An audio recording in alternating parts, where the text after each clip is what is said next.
Every birthday used to feel like opening a new chapter. Somewhere along the way, it started feeling more like updating a calendar. I think I finally know why. It wasn't because I got older. It wasn't because life became worse. It was because, almost without noticing, my future stopped feeling unknown. When I was younger, every year felt impossible to predict. A new school, new friends, a different city, a completely different version of myself. Everything still seemed possible because almost nothing had happened yet. Today, next month already feels strangely familiar. Not because it has happened, but because I already know what it will ask from me. This isn't a story about getting older. It's an investigation into something much quieter. Nobody tells you when the future slowly stops feeling like unexplored territory and starts feeling like a schedule. There isn't a single day when it changes. No announcement, no obvious turning point. One year, you simply notice that you're no longer wondering what life might bring next. You're mostly remembering what needs to happen next. The strange part is that nothing feels wrong when it happens. In fact, it usually means your life has become more stable than ever. And maybe that's exactly why almost nobody notices the moment when the unknown quietly disappears. There was a period when life seemed to move forward by constantly introducing something that had never happened before. The first day of school. The first time you went somewhere without your parents. The first person who made you feel understood. The first job, the first salary, the first key that opened a door no one else controlled. Even ordinary years felt large because they contained experiences you had no reference for. You couldn't compare them to anything. You couldn't predict how they would feel.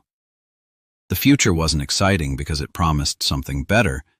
It was exciting because it had not yet repeated itself. Maybe that is what made time feel so different then. Life was not measured mainly in days, months, or birthdays. It was measured in first times. Each one created a visible border between who you had been and who you were becoming. But first times have a strange limitation. Once they happen, they cannot happen in the same way again. Gradually, without any dramatic ending, the balance begins to change. Fewer moments arrive without precedent. More of them come with instructions supplied by everything that happened before. And the future does not disappear. It simply begins to contain less that has never existed in your life before. The strange thing is that nothing disappeared.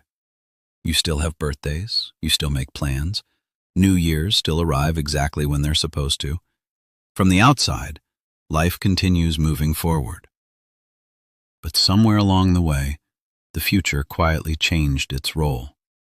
It stopped being a place where almost anything could happen and became a place where most things are already expected.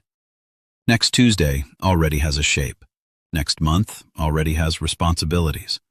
Even vacations often feel less like discoveries and more like appointments you've been looking forward to for months.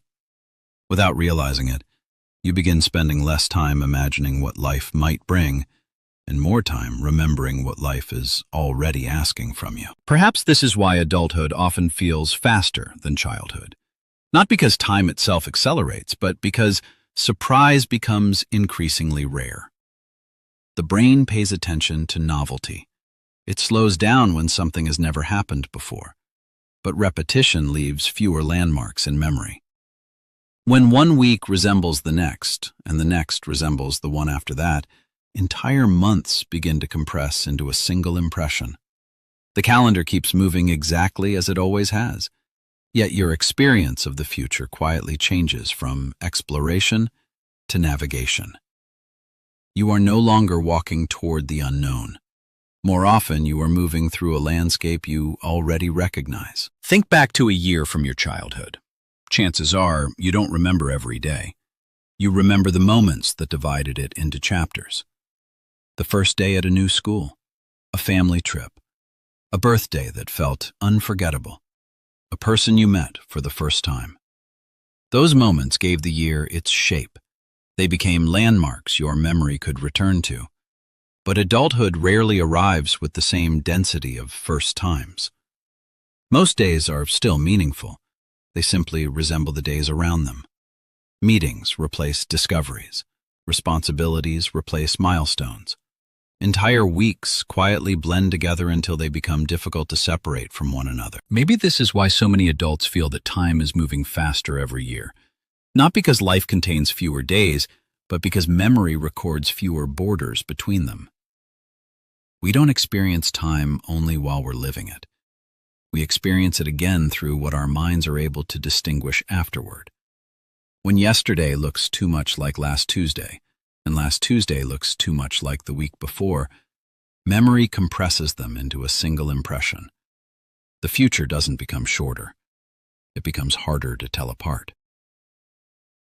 And perhaps that is why one ordinary year can suddenly feel as though it disappeared before you even realized it had begun. The strange part is that life never actually stops changing. People still fall in love unexpectedly. Careers still change direction. Families grow. Friends leave. New opportunities appear without warning.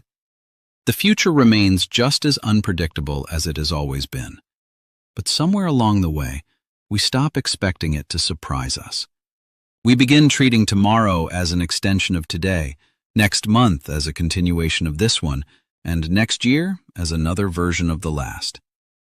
Without realizing it, we stop looking toward the horizon with curiosity and start looking at it with assumption.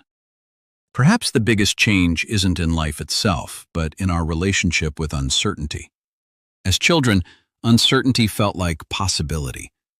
As adults, it often feels like something to manage, reduce, or avoid. We build routines, calendars, responsibilities, and long-term plans because they give life stability. There's nothing wrong with that. In many ways, it is exactly what a well-built life should look like. But every system that protects us from chaos also leaves a little less room for surprise. The future never stops creating possibilities.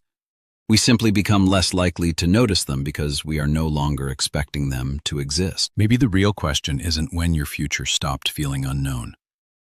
Maybe the real question is why you expected it to stay that way forever. Every first time eventually becomes a memory. Every unfamiliar road eventually becomes the one you take without thinking. Every new routine, if it lasts long enough, stops feeling new. That was never the mistake. In many ways, it is evidence that a life has actually been lived. The problem isn't that yesterday became familiar. The problem begins when we quietly assume tomorrow has to be familiar too. Perhaps that assumption is the moment this entire investigation has been pointing toward.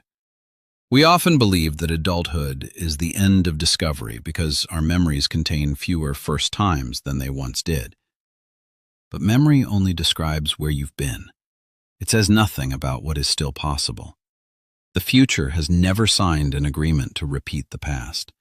It only feels that way because our expectations have become more predictable than reality itself. And maybe the strangest part is this. The unknown didn't leave your life.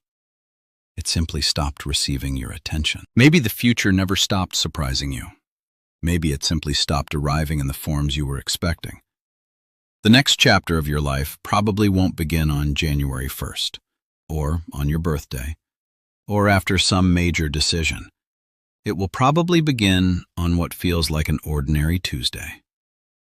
Just another day, until years later, you realize it was the day everything quietly started to change. If that's true, then perhaps the future never stopped being unknown.